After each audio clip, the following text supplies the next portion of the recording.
How's it going, guys? My name is John. Welcome to my NEStalgiaholic show. This video I'll be reviewing new figure by Mattel. Just came out recently, available at mattycollector.com. For those who don't know, Matty Collector, I'll put a link below. It's a really cool website where basically Mattel produces these really cool figures for collectors, basically. So they have He-Man, they have some Ghostbuster figures, and some other lines on there as well. I believe they have some Batman and some DC character stuff as well, which is a really cool website. I really encourage you guys to check it out. Now, this figure came out several months ago. These retail for $75 US. So they're not cheap, but they're really cool. So far, they have 4 figures available. They have He-Man, Skeletor. This was the third one. This is Beastman. And then they also had Stratos, came out about a month and a half ago. The next one is Zodak. He's going to be the next figure. So I think they're going to come out with a new figure every month, maybe a month or two. And I'm not sure if they plan on releasing the whole line on a 12-inch scale, but to put it in perspective, this is what a typical size of a He-Man figure looks like. This is Skeletor, so you can kind of see how much bigger this 12-inch scale figure is. Now, it doesn't come with the comic, but it does look very vintage in the package design.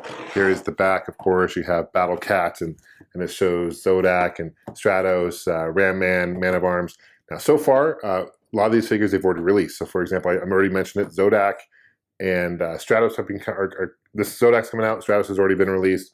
Beastman's, of course, the one I'm showing you. I'm sure Merman will be next, and then you have Man of Arms and Ram Man will probably be upcoming figures.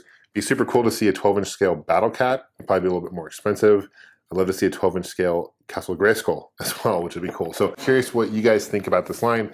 What He-Man figure would you like to see Mattel release on 12-inch scale? Please leave a comment below.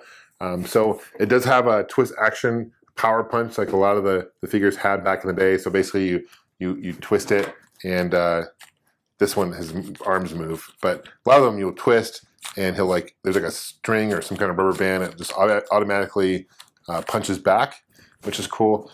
Now, the thing about the He-Man line itself, when it was initially released, I guess Star Wars or Lucas had reached out to Mattel before A New Hope came out, and this is in the mid-70s, and wanted to release the Star Wars line under Mattel brand. The Mattel president at the time said, no, we're not interested. Basically, long story short, that was a terrible decision by Mattel because Kenner ended up taking over the Star Wars line. It's one of the most popular toy lines of all time. It really made the 3 3/4-inch scale figures really popular as they are today. Great line, as most of us know. So Mattel in kind of wanted it. Mattel, of course, had Barbie and there's some other things that were really popular, but they wanted a kids line for boys, basically. They also got sued by the guys who have the rights to Conan the Barbarians. It's kind of similar. That obviously settled, not a huge deal, but really great cartoon series. Only lasted a couple years, but in those couple years, they released a ton of episodes, and I have every episode on DVD and been watching them. And there's always a lesson at the end of each episode. So this particular character right here, this is Beastman. He's one of the villains in the series. You can see a closer look at him.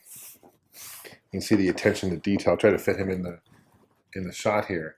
You can see the attention to detail. Really cool. I mean, they just basically took the mold and blew them up. Mattel isn't the first company to do this. Gentle Giant is doing it with the Star Wars line. Gentle Giant is going to do it with the G.I. Joe action figure line, which is pretty sweet. And there's another line, I think they're coming out with a DC line that the Gentle Giant is actually coming out with on 12-inch scale, which is really cool to see. So anyway, let me know what you guys think of this figure. Let me know what you think of the line itself. Again, they retail for $75 US each. They seem to be readily available. They're not too hard to find, so I'm not sure how many they limit these to. I know Gentle Giant usually limits theirs to, I think, like 1,000 or so pieces, and those usually sell it right away. They seem to be online still available today. So if you guys are curious and picking one up, I definitely think it's cool. It does come with like a cardboard box, and this pack's really nice. Really cool. I plan on keeping this in the case because I really actually like the way it displays. I'll probably do that same thing with all the other He-Man figures I collect. I noticed it says Adult Collector in the top left corner, and his Savage Henchman, I guess Savage Henchman is actually his nickname in the show. He was actually one of Skeletor's evil guys. So, well, guys, I really appreciate you guys watching. If you guys want to stay in touch, you can follow me on Facebook and Twitter under NEStalgiaholic. I'll put links below. If you guys want to also help support the show, I do have t-shirts available for purchase. That's one great way of doing that. That's always greatly appreciated. And as always, guys, I appreciate you guys subscribing, and we'll see you guys soon. Take care.